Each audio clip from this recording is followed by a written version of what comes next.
Pakistan contributes less than 1% of global emissions annually, yet it continues to face the relentless brunt and muddy waves of climate change. And then we are told to borrow loans and add on to our debt. This is not fairness. This is not equality. This is not justice. This is not fair play. Today, we're diving into something much bigger than just the weather in Pakistan. We're going to decode this devastating cycle of floods and pollution to really get at what's amplifying the climate crisis here. It's a story of a nation on the absolute brink, and we're going to figure out why. Talking about real human loss. It's a story where something that should be predictable, climate stress, collides head on with the toxic mess of corruption, and pure neglect. So the main issue we see with Pakistan's climate is that it's changing dramatically. This puts it right on the front lines of the global crisis, making it one of the most vulnerable nations on the entire planet.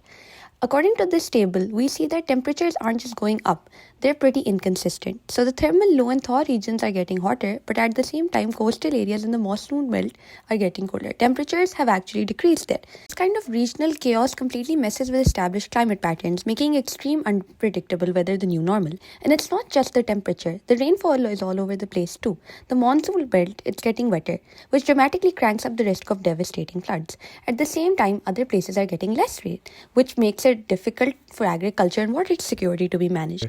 Specifically, we're talking about the real estate factor and how unchecked development is putting millions of people's lives under harm. And our first stop is Multan. Now, this city is famous for its mango, but today, a totally different kind of growth is taking over. And no, it's not agriculture, it's the relentless, unstoppable march of concrete real estate. Get this, 9,000 acres, that's the proposed area for just one development, DHA Multan. And a huge chunk of that is on land that used to be these beautiful, historic mango orchards. So not only are they wiping out the local ecosystem and vital part of the city's heritage, they are paving over the very ground that soaks up rainwater. It's like building a concrete lid over sponge, creating a ticking time bomb for future floods. And this quote from a local landowner says it all. How can I allow the felling of mango orchards that were planted by my grandfather? I mean, it just perfectly captures the gut-wrenching conflict between the heritage and profit.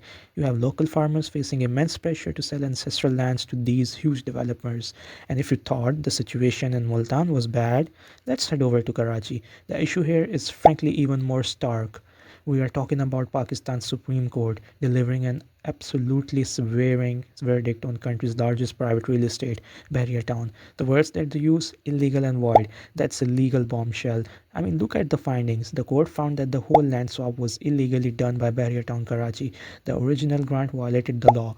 They declared the whole thing void ab initio, which is a fancy legal term for an invalid thing from very start. They even ordered the National Accountability Bureau to go after people responsible behind Bahria Town, Karachi.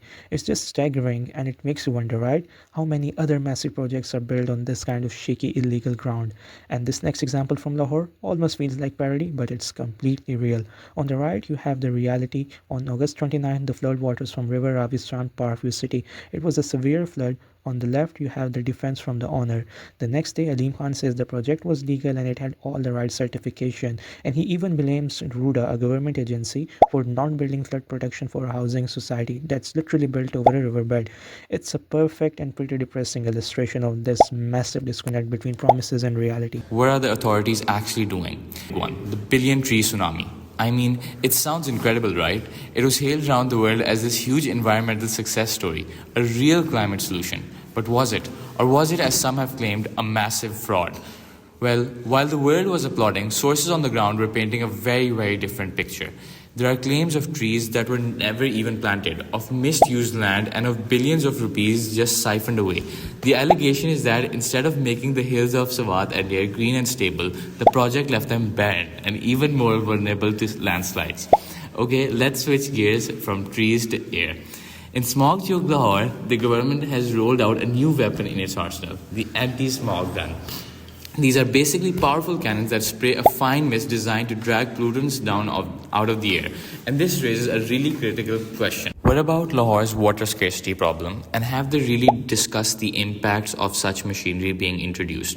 And is this a genuine revolution in environmental enforcement? Or is it just a high tech, very expensive band aid, a distraction from tackling the root causes of the problem? Funeral prayers have filled muddy fields and the sound of grief has echoed across valleys. Each year, the monsoon, which should be a cycle of replenishment, has turned into this predictable, heartbreaking tragedy of loss.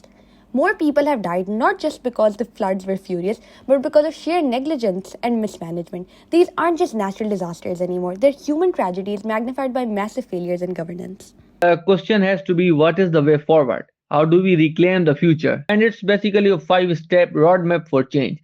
First, treat climate resilience as a top tier national security priority, right up there with the defense. Second, shift the entire mindset from just reacting to disasters to actively preventing them with things like early warning systems. Third, get serious about land and water and enforce zoning to protect forests and rivers from this kind of unplanned development. Fourth, demand accountability on a global scale from the world's biggest polluters. And fifth, this might be the most important, mobilize civil society.